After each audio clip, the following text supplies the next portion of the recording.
ഭാവി പ്രധാനമന്ത്രി എന്നാണ് രാഹുൽ ഗാന്ധിയെക്കുറിച്ച് പറയുന്നത്. പക്ഷേ തെരഞ്ഞെടുപ്പ് രാഹുൽ ഗാന്ധി വന്നതിന് ശേഷം ആകേണ്ട 95 തെരഞ്ഞെടുപ്പുകൾ നടന്നു എന്നാണ് കണക്ക്. 95ലും പരാജയപ്പെട്ടു. ഇനി സെഞ്ചുറി അടിക്കാൻ കാത്തു നിൽക്കുകയാണ്. അങ്ങനെയുള്ള രാഹുൽ ഗാന്ധി ദേശീയ രാഷ്ട്രീയത്തിൽ ഏതാണ്ട് അപ്രസക്തനാകാൻ പോവുകയാണോ ബീഹാർ തെരഞ്ഞെടുപ്പിന് ശേഷം? അല്ല, ബീഹാർ തെരഞ്ഞെടുപ്പ് മാത്രമല്ല, അതിന് മുമ്പ് നടന്ന തെരഞ്ഞെടുപ്പുകൾ നോക്കണം. നമ്മൾ ഇത് ഹരിയാനയിലേക്ക് ഉണ്ട്, ഹിമാചലിലേക്ക് ഉണ്ട്. ഹിമാചൽ പിന്നെ അവർ കഷ്ടിച്ച് രക്ഷപ്പെട്ടു. അത് കഷ്ടി. പിന്നെ അത് മറ്റേ നമ്മൾ ഇവിടെ മഹാരാഷ്ട്ര കണ്ട്, ഇതൊക്കെ കണ്ട്. അതായത് മേജർ സ്റ്റേറ്റുകളിലെങ്ങും കോൺഗ്രസ് ഒരു ശക്തിയല്ല. രാജസ്ഥാനിലല്ല, മധ്യപ്രദേശിലല്ല, ഇവിടെ ഒന്നും കോൺഗ്രസ് ഒരു ശക്തിയല്ല. മാത്രവുമല്ല, കോൺഗ്രസിനെ നയിക്കാനുള്ളൊരു നേതാവ് കോൺഗ്രസ്സിൽ ഇപ്പോഴില്ല. കാരണം ഒരു പാർട്ടി രക്ഷപ്പെടണം എന്നുണ്ടെങ്കിൽ ഒരു കാര്യം ശ്രദ്ധിക്കേണ്ടത്, ആ പാർട്ടിക്ക് ശക്തനായ ഒരു നേതാവ് വേണം. അതെ അതെ, ആ ശക്തനായ ടവറിങ് പേഴ്സണാലിറ്റി അറ്റ്ലീസ്റ്റ് സ്റ്റേറ്റ് ലെവലിലെങ്കിലും വേണം. അതല്ലാതെ നാഷണൽ ലെവലിൽ ഇല്ലെങ്കിൽ സ്റ്റേറ്റ് ലെവലിലെങ്കിലും വേണമെങ്കിൽ ആ സ്റ്റേറ്റ് നമുക്ക് കിട്ടുള്ളൂ. ഈ സാറ് പറഞ്ഞതിൻ്റെ ഒരു കണക്ക് ഞാൻ പറയാവേ. ഉത്തർപ്രദേശ്, മഹാരാഷ്ട്ര, ബീഹാർ 52 കോടി ജനങ്ങൾ. അതായത് അവിടെ എല്ലാം കൂടെ 1228 MLA-മാരുണ്ട്. കോൺഗ്രസിനുള്ള 24 അപ്പം 2%. അപ്പം നമുക്കറിയാം കഷ്ടി 2% പക്ഷേ അത് ആണെങ്കിൽ ചിലപ്പോൾ തെരഞ്ഞെടുപ്പിൽ തോറ്റുപോകാം, ജനാധിപത്യമാണ്. പക്ഷേ തിരിച്ചു വരണം എന്നുണ്ടെങ്കിൽ അതുപോലെ കരുത്തനായൊരു നേതാവ് ഉണ്ടായിരിക്കണം. കോൺഗ്രസിൻ്റെ പ്രശ്നം അതല്ല. ഇപ്പോൾ UP-യിൽ കോൺഗ്രസ് പോയിട്ട് കോൺഗ്രസ് ഓരോ തെരഞ്ഞെടുപ്പിലും താഴെ പോയിട്ട് വോട്ട് ഷെയർ 2%, 3%-ത്തിലെത്തി നിൽക്കും. അതെ അതെ, പ്രാദേശിക പാർട്ടികളുടെ തോളിലാണ് സഞ്ചരിക്കുന്നത്.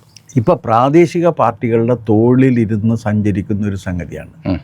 മഹാരാഷ്ട്രയിൽ മഹാഗഡ്ബന്ധനം ഉണ്ടാക്കി കഴിഞ്ഞപ്പോഴേക്കും അതിൻ്റെ കൂടെ പോയിട്ടാണ് 4-5 സീറ്റ് വാങ്ങിക്കുന്നത്. ഏതാണ്ട് കേരളത്തിലുള്ളൊരു കേരള കോൺഗ്രസിൻ്റെ അവസ്ഥയിലാണ് അഖിലേന്ത്യാ അടിസ്ഥാനത്തിൽ ഇപ്പോൾ കോൺഗ്രസ് ഉള്ളത്. ഇവിടെ ഒന്നും കോൺഗ്രസ്സിന് വലിയ ബേസ് ഇല്ല. ഇപ്പോൾ ബീഹാറിൽ ഈ 4-6 സീറ്റാ മറ്റോ കിട്ടിയത് ആരുടെ കാരുണ്യം കൊണ്ടാണ്? ലാലുവിൻ്റെ കാരുണ്യം കൊണ്ട് കിട്ടിയ സീറ്റാണ്. കോൺഗ്രസിൻ്റെ മഹത്വം കൊണ്ട് കിട്ടിയതേ അല്ല. കോൺഗ്രസിൻ്റെ മഹത്വമല്ല, ലാലുവിൻ്റെ കാരുണ്യമാണ്. UP-യിൽ അത് അഖിലേഷ് യാദവിൻ്റെ കാരുണ്യമാണ്. ഇങ്ങനെ ഓരോ സ്ഥലത്തും ഓരോ പ്രാദേശിക പാർട്ടികളുടെ കാരുണ്യത്തിൻ്റെ പുറത്ത് നിൽക്കുന്ന ഒരു പാർട്ടിയാണ്. ഡൽഹിയിൽ ഷീലാ ദീക്ഷിത് എത്ര കാലം മുഖ്യമന്ത്രിയായിരുന്നു? ആ 3 ടേമിൽ അടുപ്പിച്ച് മുഖ്യമന്ത്രിയായിരുന്ന ഷീലാ ദീക്ഷിത് പോയിട്ട് കോൺഗ്രസ് ഇപ്പോൾ അവിടെ ഇല്ല. തലസ്ഥാനത്താണ് ഇല്ല എന്നുള്ളതാണ്. അത് 0 പോയിന്റിലേക്ക് പോയിക്കൊണ്ടിരിക്കുകയാണ്. അവിടെ ഒന്നും ലീഡേഴ്സ് ഇല്ല, അവിടെ ഒന്നും പാർട്ടി ഇല്ല. ഈ പറഞ്ഞ പ്രദേശങ്ങളിലെങ്ങും ലീഡേഴ്സും ഇല്ല, പാർട്ടിയുമില്ല. മുമ്പ് UP-യിൽ നിന്നും ബീഹാറിൽ നിന്നും മധ്യപ്രദേശത്തിൽ നിന്നും മഹാരാഷ്ട്രയിൽ നിന്നെല്ലാം ടവറിങ് പേഴ്സണാലിറ്റികളായ ലീഡേഴ്സ് കോൺഗ്രസ്സിലുണ്ടായിരുന്നു. അക്കാലത്തായിരുന്നു കോൺഗ്രസ് ഇന്ത്യയിലെ ഏറ്റവും വലിയ. കോൺഗ്രസ് തോറ്റുപോയി കഴിഞ്ഞാലും തിരിച്ചു വരുന്നത് അതുകൊണ്ടായിരുന്നു. ഇപ്പം എന്ന് വെച്ചാൽ തോറ്റുപോയി കഴിഞ്ഞാൽ പോവുകയാണ്, തിരിച്ചതിനെ കൊണ്ടുവരാൻ കെൽപ്പുള്ള ഒരു നേതാവ് ഇല്ല. ഇപ്പോൾ ഒരു സിനിമ ഷോൾഡർ ചെയ്യുക എന്ന് പറയും സിനിമയിൽ. കാരണം സിനിമ ഒരാൾ ഷോൾഡർ ചെയ്ത് ആ സിനിമയെ വിജയത്തിലെത്തിക്കുമ്പോഴാണ് അയാൾ നായകനായിട്ടും സ്റ്റാറായിട്ടും അനിവാര്യ ഘടകമായിട്ടൊക്കെ മാറുന്നത്. അങ്ങനെ ഒരാൾ ഇപ്പോൾ ഇതിനകത്തില്ല. പക്ഷേ രാഹുൽ ഗാന്ധി ഈ ലോകം മുഴുവൻ കീഴടക്കാനുള്ള കെൽപ്പുള്ള ആളാണ് എന്ന് വിശ്വസിക്കുന്ന ജനങ്ങൾ കുറച്ചുള്ളത് കേരളത്തിലാണ്. അത് പ്രധാനമായിട്ട് ഇവിടുത്തെ മാധ്യമങ്ങളാണ്. ഇവിടുത്തെ മുസ്ലിമുകളുണ്ട്. മുസ്ലിമുകൾക്ക് വലിയ പ്രതീക്ഷ അല്ല, മുസ്ലിങ്ങൾക്ക് മാത്രമല്ല, ക്രിസ്ത്യാനികൾക്കും ഉണ്ട് ആ കാര്യത്തിൽ. അത് നമ്മളെതിരാണ് മുസ്ലിങ്ങളെ മാത്രം പറയണം, അവർക്കും ഉണ്ട് ആ കാര്യത്തിൽ. അവരെല്ലാവരും പ്രതീക്ഷിച്ചിരിക്കുന്നതും. പക്ഷേ മാധ്യമങ്ങൾ പറയുന്നത് ഇതാ രാഹുൽ വരുന്നു എന്നാണ്. മാധ്യമങ്ങൾ ഇതുപോലെ പക്ഷപാതപരമായിട്ട് പെരുമാറുകയും പക്ഷം ചേർന്നുകൊണ്ട് വസ്തുതകൾക്കെതിരെ സംസാരിക്കുകയും ചെയ്യുന്നൊരു നേതാവ് വേറെയില്ല. സാർ ശ്രദ്ധിച്ചോ, ഇപ്പോൾ പ്രധാനപ്പെട്ടൊരു സംഭവം, ഒരു ബ്രേക്കിംഗ്, മറ്റു മാധ്യമങ്ങളിൽ വരാത്തൊരു ബ്രേക്കിംഗ് സോഷ്യൽ മീഡിയയിൽ വരുന്നുണ്ട്. കാരണം ഈ ബീഹാർ ഇലക്ഷൻ്റെ കൗണ്ടിങ് ഒരു ഘട്ടത്തിലെത്തിയപ്പോൾ മലയാളത്തിലെ ചാനലുകളെല്ലാം ഇതാ 91 എന്ന് പറഞ്ഞു. അത് വ്യാജമായിരുന്നു പറഞ്ഞു. അങ്ങനെ ഒരു പിക്ചർ ഒരിടത്തും ഒരു ഘട്ടത്തിലും വന്നിട്ടില്ല. പക്ഷെ ഇവരിങ്ങനെ പ്രചരിപ്പിച്ചുകൊണ്ടിരുന്നു. അവർക്ക് എന്നിട്ട് ലഡു വിതരണം ചെയ്യുന്നു, ആപ്പിള് മുറിച്ച് കൊടുക്കുന്നു. അതിൻ്റെ കാരണം എന്താണെന്ന് വെച്ച് കഴിഞ്ഞാൽ ഇവർക്ക് ഈ കഴിഞ്ഞ ദിവസം ഒരു പ്രസംഗത്തിൽ മാധ്യമങ്ങളുടെ എന്തോ ഒരു TV-കളുടെ ഒരു അസോസിയേഷൻ്റെ ചാനലുകളുടെ ഒരു അസോസിയേഷൻ്റെ സമ്മേളനത്തിൽ പോയിട്ട് ശ്രീകണ്ഠൻ നായർ പറഞ്ഞത്, ശ്രീകണ്ഠൻ നായർ നേരിട്ടിറങ്ങി പരസ്യം പിടിക്കാൻ ശ്രമിച്ചിട്ടും പരസ്യം കിട്ടുന്നില്ലെന്നാണ്. പരസ്യം മുഴുവൻ സോഷ്യൽ മീഡിയയിലേക്ക് പോകുന്നു എന്നാണ്.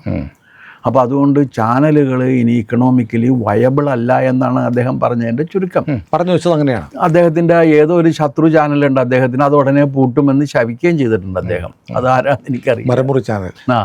അത് ഇപ്പോൾ ഉടനെ തന്നെ പൂട്ടിപ്പോകുമെന്ന് പുള്ളി ശപിക്കുകയും ചെയ്തിട്ടുണ്ട്. ആ ശാപം എന്തും ആയിക്കോട്ടെ.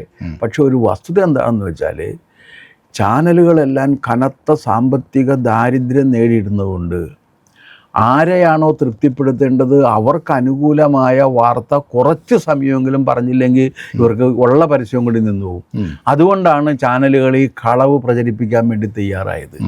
എന്തായിരുന്നു അവരുടെ ഒരു ആവേശം? അതെ. കാരണം അങ്ങനെ ഒരു ആവേശം പാർട്ടി പത്രവും ഞാൻ ചോദിക്കട്ടെ, പാർട്ടി ചാനലുകൾക്ക് പോലും അങ്ങനെ പെരുമാറുമായിരുന്നില്ല. ഇപ്പോഴങ്ങനെയല്ല. ഇവർ മറ്റേ സ്വതന്ത്രമാണ്, പിന്നെന്താണ് സെക്കുലറാണ് എന്നൊക്കെ പറയുന്ന ആ പരിപാടി ഇതാണ് ഇവർ ചെയ്തുകൊണ്ടിരിക്കുന്നത്. അപ്പോൾ ഇനി തിരിച്ച് കോൺഗ്രസ്സിലേക്ക് വന്നു കഴിഞ്ഞാൽ കോൺഗ്രസ് അങ്ങനെ ഒരു ലീഡർ ഇപ്പോൾ ഇല്ല എന്നുള്ള കാര്യം തെളിഞ്ഞു. അങ്ങനെ ഒരു ലീഡർ ഇല്ലെങ്കിൽ പ്രതിപക്ഷ ഐക്യത്തിന് ആര് നേതൃത്വം കൊടുക്കും? നാഷണൽ ലെവലിൽ സാധ്യമല്ല. അപ്പോൾ പ്രതിപക്ഷം എന്ന് പറയുന്ന ഒരു ദേശീയ പ്രതിപക്ഷം ഉണ്ടാവത്തില്ല. ഉണ്ട്. പക്ഷെ എങ്ങനെയാണെന്ന് വെച്ചാൽ അതാത് സംസ്ഥാനങ്ങളിലെ പ്രബല കക്ഷികളുടെ കൂടെ നിന്നുകൊണ്ട് ജയിച്ചു വരുന്നവരിൽ കിട്ടുന്നവരായിരിക്കും അടുത്ത പ്രതിപക്ഷം. അല്ലാതെ ദേശീയ തലത്തിൽ കോൺഗ്രസിൻ്റെ ഒരു രീതിയിൽ ഒരു പ്രതിപക്ഷത്തെക്കുറിച്ച് നമുക്ക് സങ്കല്പിക്കാൻ ഇനി സാധ്യമല്ലാത്ത അവസ്ഥയിൽ നമ്മൾ എത്തിച്ചേർന്നിട്ടുണ്ട്. പക്ഷേ ഈ 28ഓളം സ്റ്റേറ്റുകൾ നമുക്കുണ്ട്. അതുകൊണ്ട് അവിടെയൊക്കെ ഒറ്റയ്ക്കും തെറ്റയ്ക്കും 1, 2, 4 ഒക്കെ കിട്ടിയാൽ ഇതെല്ലാം കൂടെ കൂട്ടുമ്പോൾ ഇത്തവണ തന്നെയും 99 സീറ്റിലേക്ക് വന്നു. അല്ലാതെ ഞാൻ ചോദിക്കുന്ന അത് അങ്ങനെ കിട്ടണം എന്നുണ്ടെങ്കിൽ ആരുടെ കൂടെ നിൽക്കണം? പ്രാദേശിക പാർട്ടികളുടെ സഹായം വേണം. അപ്പോൾ പ്രാദേശിക പാർട്ടി ഞാൻ ചോദിക്കട്ടെ, ഇപ്പോൾ ഇത് ബീഹാറിൽ ഒരു കേരള കോൺഗ്രസിൻ്റെ, ഇവിടെയുള്ളൊരു കേരള കോൺഗ്രസിൻ്റെ RSPയുടെ സ്റ്റാറ്റസ് അല്ലേ ഉള്ളൂ? അത്രയല്ലേ ഉള്ളൂ, അല്ലാണ്ട് വേറെ ഒന്നുമില്ലല്ലോ. അപ്പോൾ അത് സീറ്റ് വിഭജനത്തിൻ്റെ പ്രധാനപ്പെട്ട കാര്യങ്ങളൊക്കെ ഇനിയിപ്പോൾ തേജസ്വി യാദവ് എന്നല്ലേ അയാളുടെ പേര്, തേജസ്വി യാദവ് ഇനി അടുത്ത പ്രാവശ്യം സീറ്റ് ചർച്ച നടക്കുന്ന സമയത്ത് ഇവർക്ക് 60 എന്ന് പറഞ്ഞാൽ അയാൾ എത്ര കൊടുക്കും? അയാൾ 10ഓ 15ഓ കൊടുക്കുള്ളൂ, അത്രേ കൊടുക്കുള്ളൂ. അതിൽ നിന്ന് ഉണ്ടാക്കേണ്ടി വരും. അതിൽ നിന്ന് ഈ ഇത്രയും സീറ്റുകൾ മത്സരിച്ചിട്ട് 2-3 കിട്ടുന്നത്. അപ്പോൾ 15 കിട്ടിയാൽ എത്രയായിരിക്കും? 15 കിട്ടിക്കഴിഞ്ഞാൽ അത്രയല്ല. ജയിക്കുന്ന സീറ്റ് മുഴുവൻ അവർ കൊടുക്കില്ലല്ലോ. ജയിക്കാനുള്ള സീറ്റ് അവരെടുക്കില്ലേ? പക്ഷേ ഒരു കാര്യം ചോദിക്കട്ടെ, ഇപ്പോൾ കാശ്മീർ മുതൽ കന്യാകുമാരി വരെ ഉണ്ടായിരുന്നൊരു പാർട്ടി, ഈ പാർട്ടിക്ക് എങ്ങനെയാണ് ഇത്ര വലിയൊരു അധപ്പതനം ഉണ്ടായത്? ആ അധപ്പതനം 2014 തുടങ്ങിയതാണ്. എന്ന് രാഹുൽ ഗാന്ധി ഇതിൻ്റെ അമരത്ത് വന്നോ, എനിക്കതിനകത്തൊരു ചാരിതാർത്ഥ്യമുണ്ട്. എന്താ കാര്യം എന്നറിയാമോ? 2014 തന്നെ കേരളത്തിലെ കോൺഗ്രസ്സിലെ നേതാക്കളോടെല്ലാം ഞാൻ വ്യക്തിപരമായി സംസാരിച്ചിട്ട് ഈ പാർട്ടി ഇങ്ങനെ നശിക്കാൻ അനുവദിക്കരുത് എന്ന് ആവശ്യപ്പെട്ടതാണ്. അതായത് മഹാഭാരതത്തിൽ പറയുന്നൊരു കാര്യമുണ്ട്. അതെന്താണെന്ന് വെച്ചാൽ കാലം ഒരാളെയും കൂടമെടുത്ത് തലക്കടിച്ച് കൊല്ലില്ല. പക്ഷെ കാലം പ്രതികാരം ചെയ്യുന്നത് എങ്ങനെയാണെന്ന് വെച്ചാൽ ആ പ്രതികാരം ചെയ്യാൻ അവനെ കൊണ്ട് തെറ്റ് ശരിയാണെന്നും ശരി തെറ്റാണെന്നും തോന്നിപ്പിക്കും. അപ്പോഴവൻ എന്ത് ചെയ്യുമെന്ന് വെച്ചാൽ ശരികളെ എതിർക്കുകയും തെറ്റിനെ ശരിയാണെന്ന് കരുതിയിട്ട് തെറ്റ് തന്നെ ചെയ്തുകൊണ്ടിരുന്ന് ആ സ്വയംകൃത അനർത്ഥത്വം കൊണ്ടാണ് അവൻ മരിക്കുക. അതാണ് അതാണ് ഇന്ന് കോൺഗ്രസിന് സംഭവിച്ചിരിക്കുന്നത്. രാഹുലിനെ വിട്, കോൺഗ്രസിൻ്റെ കാര്യം എടുത്തു നോക്കും. അല്ല, രാഹുൽ മാറി പ്രിയങ്ക വന്ന കോൺഗ്രസ് ഒന്നും സംഭവിക്കാൻ പോകുന്നില്ല. രാഹുലിനുള്ളത്രയും പോലും സ്വീകാര്യത ലീഡർഷിപ്പ് ക്വാളിറ്റി ഇല്ല. ഇന്ദിരാഗാന്ധിയുടെ മൂക്കുണ്ട്, മറ്റേ മുടിയുണ്ട്, കണ്ണുണ്ടെന്ന് പറഞ്ഞിട്ട് കാര്യമായി. സോണിയ ഇരുന്ന കാലത്തെന്ന് പറഞ്ഞാൽ ഇത് കോൺഗ്രസിന്റെ തകർച്ച തുടങ്ങിയ കാലത്താണ് അവരിയ്ക്കുന്നത്. മനസ്സിലായില്ലേ? ആ തകർച്ച തുടങ്ങിയ കാലത്താണ് ഇരിക്കുന്നത്. ഇപ്പൊ സോണിയ വന്നാൽ അവിടെ നിൽക്കൽ മാത്രമേ ഉണ്ടാവുള്ളൂ. പെരുവഴിയിൽ ഇറങ്ങി ആരോഗ്യമില്ല. ആരോഗ്യം ഉണ്ടെങ്കിൽ തന്നെ പെരുവഴിയിൽ ഇറങ്ങി നിൽക്കുക, അത്രേ പറ്റുള്ളൂ. അപ്പോൾ ഇനി രാഹുൽ ഗാന്ധി, അപ്പോൾ ഇത് വന്നിട്ട് ഈ കോൺഗ്രസിന്റെ ഈ സ്വാധീനം കുറയുന്നു. പ്രാദേശിക കക്ഷികളുടെ സ്വാധീനം അതാത് സംസ്ഥാനങ്ങളിൽ കൂടുകയും ചെയ്യും. അത് ഒന്നാമത്തെ കാര്യം. രണ്ടാമത്തെ കാര്യം എന്താണെന്ന് വെച്ച് കഴിഞ്ഞാൽ ഈ തെരഞ്ഞെടുപ്പോടുകൂടി ഒരു കാര്യം വ്യക്തമായത് എന്താണെന്ന് വെച്ചാൽ തെരഞ്ഞെടുപ്പിൽ ജയിക്കണം എന്നുണ്ടെങ്കിൽ താഴെത്തട്ടിലിറങ്ങി ശക്തമായി പണിയെടുത്ത് കൊണ്ടുവരണം. അതുണ്ടെങ്കിൽ മാത്രമേ തെരഞ്ഞെടുപ്പിന് ജയിക്കുള്ളൂ.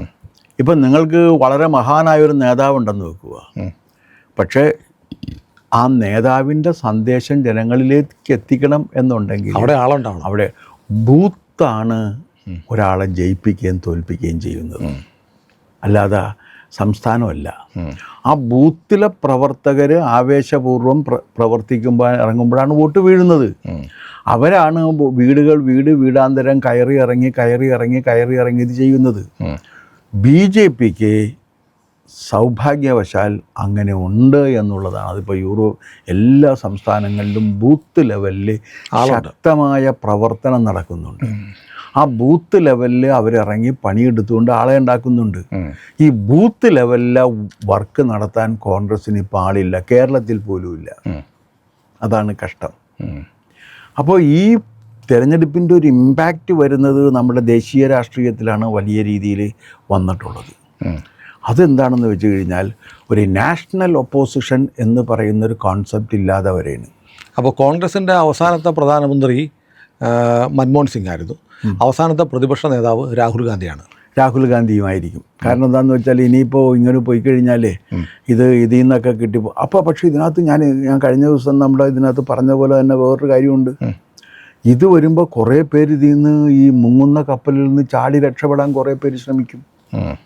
അവർ വേറൊരു പൊളിറ്റിക്കൽ ഔട്ട്ഫിറ്റ് ഉണ്ടാക്കും, അവരുടെ രീതിയിലുള്ള അലയൻസ് ഉണ്ടാക്കും. അപ്പോൾ ഈ ടൈം തികയുന്നതിന് മുമ്പ് തന്നെ രാഹുൽ പ്രതിപക്ഷ നേതാവ് അല്ലാതായി മാറാം. ചിലപ്പോൾ അങ്ങനെ സംഭവിച്ചേക്കാം.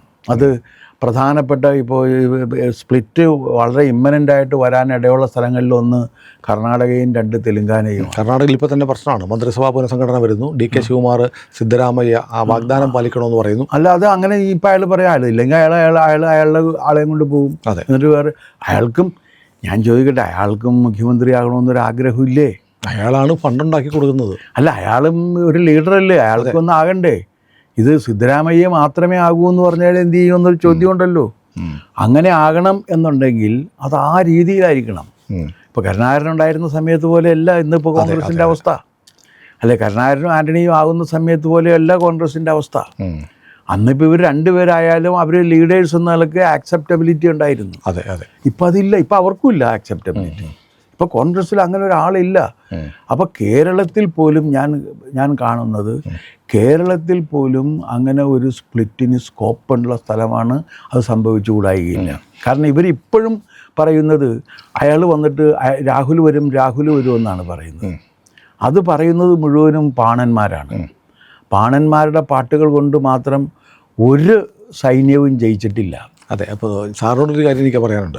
നമ്മുടെ പ്രേക്ഷകർ പലരും എന്നെ വിളിക്കുകയും മെസ്സേജ് അയക്കുകയും ചെയ്യുന്നുണ്ട്.